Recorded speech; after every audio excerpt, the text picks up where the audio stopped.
ذرا سوچئے، ہر بار جب ہم اپنے فون کی اسکرین کو چھوتے ہیں تو ہم ایک ایسی زبان استعمال کر رہے ہوتے ہیں جو آج سے 1200 سال پہلے لکھی گئی تھی۔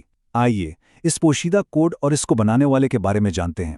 ایک ایسا ذہن جس نے ہماری دنیا کو اس طرح بدلا جس کا ہم شاید تصور بھی نہیں کر سکتے۔ الجبرا اور الگوریدم سننے میں تو یہ دو بالکل الگ الگ لفظ لگتے ہیں، ہے نا؟ ایک ہمیں ریاضی کی کلاس کی یاد دلاتا ہے اور دوسرا کمپیوٹرز کی دنیا کی۔ لیکن کیا ان دونوں میں کوئی گہرا رشتہ ہو سکتا ہے؟ اور جواب ہے ہاں، بالکل ہے۔ اور یہ اتنی حیران کن بات ہے کہ یہ دونوں انقلابی آئیڈیاز اصل میں ایک ہی شخص کے ذہن سے نکلے ہیں۔ ایک ایسا نام جو شاید تاریخ کی کتابوں میں کہیں چھپ گیا ہو، لیکن ان کا کام آج ہماری ہر اسکرین پر زندہ ہے۔ تو چلیے اس کہانی کو شروع سے شروع کرتے ہیں۔ ہم سفر کرتے ہیں آج سے بہت پہلے، 9ویں صدی کے بغداد میں، جو اس وقت علم اور ثقافت کا دنیا بھر میں مرکز ہوا کرتا تھا۔ اور اس کہانی کے مرکزی کردار ہیں محمد بن موسیٰ الخوارزمی۔ نام شاید تھوڑا مشکل لگے، لیکن ان کے کام نے تو تاریخ کا رخ ہی موڑ دیا۔ وہ ایک ایسے دور میں تھے جب بغداد علم کی روشنی سے جگمگا رہا تھا۔ تو اس وقت کا ماحول کیسا تھا؟ دیکھیے، الخوارزمی اکیلے کام نہیں کر رہے تھے۔ وہ علم کے ایک بہت بڑے مرکز میں تھے جس کا نام تھا بیت الحکمت۔ یہ کوئی عام لائبریری نہیں تھی، سمجھ لیجئے کہ یہ اس زمانے کا گوگل تھا جہاں دنیا کے بہترین دماغ اکٹھے ہوتے تھے اور یونان، ہندوستان اور پارس کے علوم کا ترجمہ اور مطالعہ کرتے تھے۔ اور اسی ماحول میں، اسی بیت الحکمت میں، الخوارزمی نے اپنا سب سے بڑا کام کیا۔ ایک ایسی زبان بنائی جو آج بھی پوری دنیا میں بولی اور سمجھی جاتی ہے، اور وہ زبان ہے الجبرا۔ انہوں نے کتاب لکھی، لیکن یہ کوئی خشک علمی کتاب نہیں تھی۔ یہ تو روزمرہ کے مسئلوں کو حل کرنے کے لیے ایک عملی گائیڈ تھی۔ اس کا مقصد تھا کہ مشکل سے مشکل ریاضی کو تاجروں، زمینداروں اور یہاں تک کہ وراثت تقسیم کرنے والوں جیسے عام لوگوں کے لیے آسان بنایا جائے۔ تو سوال یہ ہے کہ انہیں الجبرا کا باپ کیوں کہتے ہیں؟ کیا ان سے پہلے کوئی مساوات حل نہیں کرتا تھا؟ کرتے تھے، بالکل کرتے تھے، لیکن فرق یہ ہے کہ الخوارزمی نے پہلی بار الجبرا کو ایک مکمل، منظم نظام بنا کر پیش کیا۔ انہوں نے اسے کچھ ٹرکس سے نکال کر ایک باقاعدہ علم کی شکل دی۔ اور سب سے مزے کی بات پتہ ہے کیا ہے؟ یہ جو لفظ ہے نا الجبرا، یہ بھی انہی کی کتاب سے نکلا ہے۔ الجبر کا مطلب ہوتا ہے ٹوٹی ہوئی چیز کو جوڑنا یا بحال کرنا۔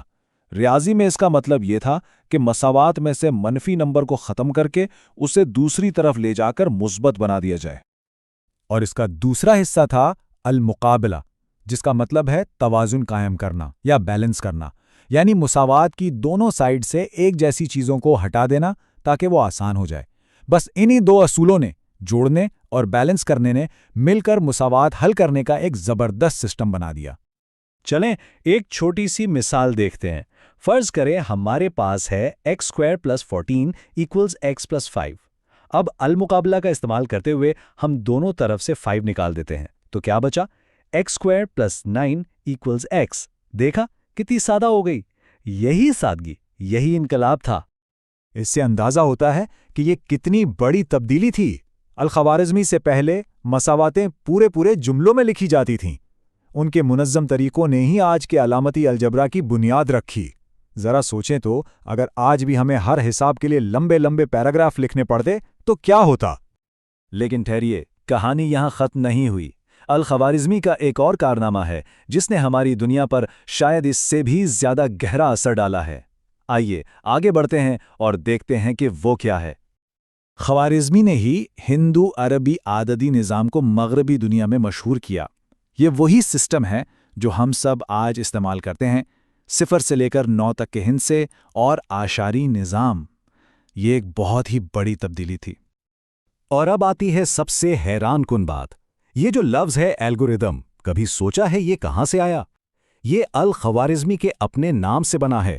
جب ان کی کتابوں کا لاطینی زبان میں ترجمہ ہوا تو ان کا نام الگورتھمی بن گیا، اور وقت کے ساتھ ساتھ ان کا نام ہی کسی بھی مسئلے کو حل کرنے کے مرحلہ وار طریقے کا نام بن گیا۔ سوچئے، آج ہر کمپیوٹر پروگرام اسی بنیاد پر چلتا ہے۔ لیکن الخوارزمی صرف ریاضی کے ماہر نہیں تھے، ان کی قابلیت بہت سے دوسرے شعبوں میں بھی تھی، جس کی وجہ سے وہ اپنے وقت کے ایک سچے دانشور تھے۔ وہ صرف ریاضی تک محدود نہیں تھے، انہوں نے جغرافیہ میں بطلیمیوس کے کام کو آگے بڑھایا اور اس میں بہتری لائیں۔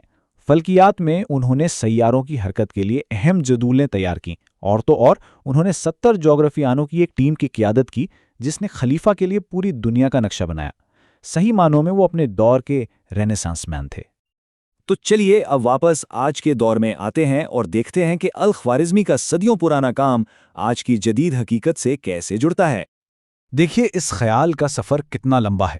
پہلے بغداد میں ان کی کتاب لکھی گئی، پھر صدیوں بعد اس کا لاطینی میں ترجمہ ہوا اور وہ یورپ پہنچی، جہاں یونیورسٹیوں میں صدیوں تک پڑھائی جاتی رہی۔ اور آج ہر اسمارٹ فون، ہر مالیاتی ماڈل، ہر سائنسی دریافت، ان سب کی بنیاد میں وہی اصول ہیں جو انہوں نے 1200 سال پہلے بنائے تھے۔